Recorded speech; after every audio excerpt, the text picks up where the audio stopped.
Hi friends, welcome to my channel Gujarati home kitchen. આજે આપણે બનાવીશું કાચા કેળાના કોફતાનું શાક. એકદમ ટેસ્ટી એવું. રોજ એકનું એક શાક ખાઈને આપણે કંટાળ્યા હોઈએ તો આ રીતે કાચા કેળાના કોફતાનું શાક બનાવશું તો ખાવામાં ખૂબ જ ટેસ્ટી એવું લાગશે અને ખાવામાં ચેન્જ પણ મળી રહેશે. તો ફ્રેશ એવા કાચા કેળાનું શાક આપણે આજે બનાવીશું.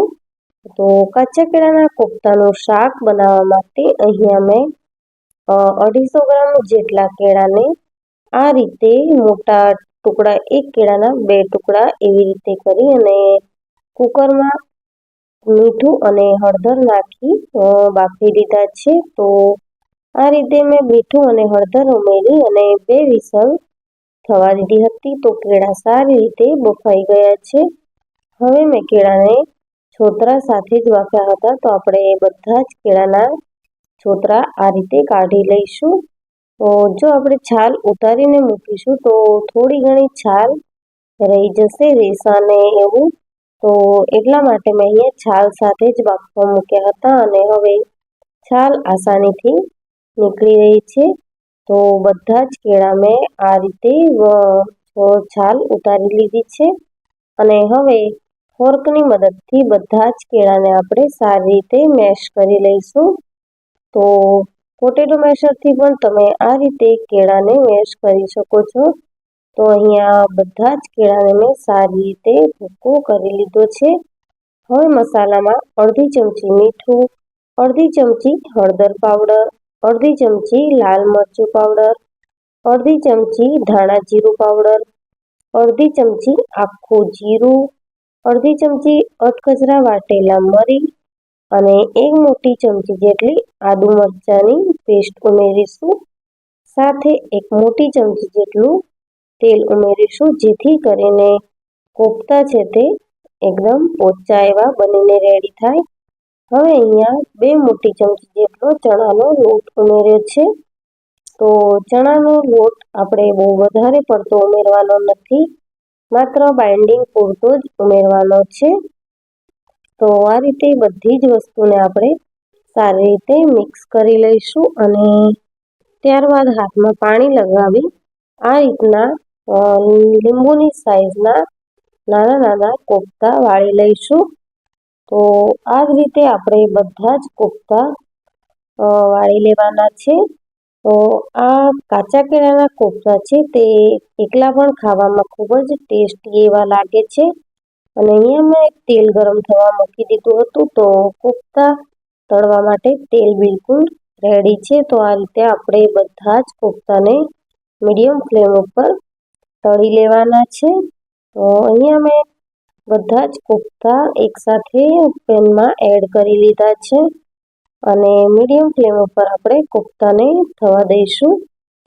તો ગોલ્ડન બ્રાઉન કલરના થાય ત્યાં સુધી આપણે તેને થવા દેવાના છે. જ્યાં સુધી કોફતા તળાય ત્યાં સુધી આપણે ગ્રેવી માટે પેસ્ટ બનાવી લઈશું. તો 1 મીડિયમ સાઇઝની ડુંગળી, 1 મીડિયમ સાઇઝનું ટમેટું, 1 ઇંચ આદુનો ટુકડો અને 2 ચમચી જેટલા સિંગદાણાને મિક્સરમાં મેં પેસ્ટ વાટી લીધી છે. તો સવારનો ટાઈમ હતો અને મોડું થતું હતું, તો મેં બધું જ એકસાથે પેસ્ટ વાટી છે. તમે ડુંગળી અને ટમેટાની અલગ અલગ પેસ્ટ પણ કરી શકો છો. હવે કોફતા તળાઈ ગયા છે, તો એ જ પેનમાં આપણે વઘાર કરીશું. તો વઘાર માટે મેં અહીંયા 1 મોટી ચમચી જેટલું તેલ ઉમેર્યું છે. તેમાં અડધી ચમચી જીરું, 1 વઘારનું સૂકું લાલ મરચું અને અડધી ચમચી વરિયાળી પણ ઉમેરી છે. તો સાથે જીરું અને વરિયાળી તળાઈ જાય ત્યારબાદ ટમેટા અને ડુંગળીની આપણે જે પેસ્ટ બનાવીને રાખી છે તે ઉમેરી લઈશું. ટમેટા ડુંગળીની પેસ્ટમાં આપણે મસાલા કરી લઈશું. તો મસાલામાં અડધી ચમચી હળદર પાવડર, 1 મોટી ચમચી કાશ્મીરી લાલ મરચું પાવડર અને 1 ચમચી જેટલો આપણે ધાણા જીરું પાવડર ઉમેરી લઈશું. સાથે સ્વાદ પ્રમાણે મીઠું પણ ઉમેરી લેવાનું છે અને ગ્રેવીને આપણે તેલ છૂટું પડે ત્યાં સુધી થવા દઈશું. તો આ રીતે તેલ સારી રીતે છૂટું પડી ગયું છે અને ગ્રેવી પાકી થઈ ગઈ છે. હવે જરૂર મુજબ પાણી ઉમેરી અને એક ઉબાળ આવવા દઈશું. તો આ રીતે આપણે પાણી ઉમેર્યા પછી પાણીને સારી રીતે ઉકળવા દઈશું 1 થી 2 વાર.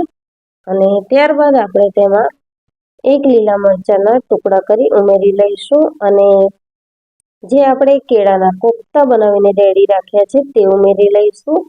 સાથે 1 ચમચી જેટલી કસૂરી મેથી અને અડધી ચમચી જેટલો ગરમ મસાલો ઉમેરીશું.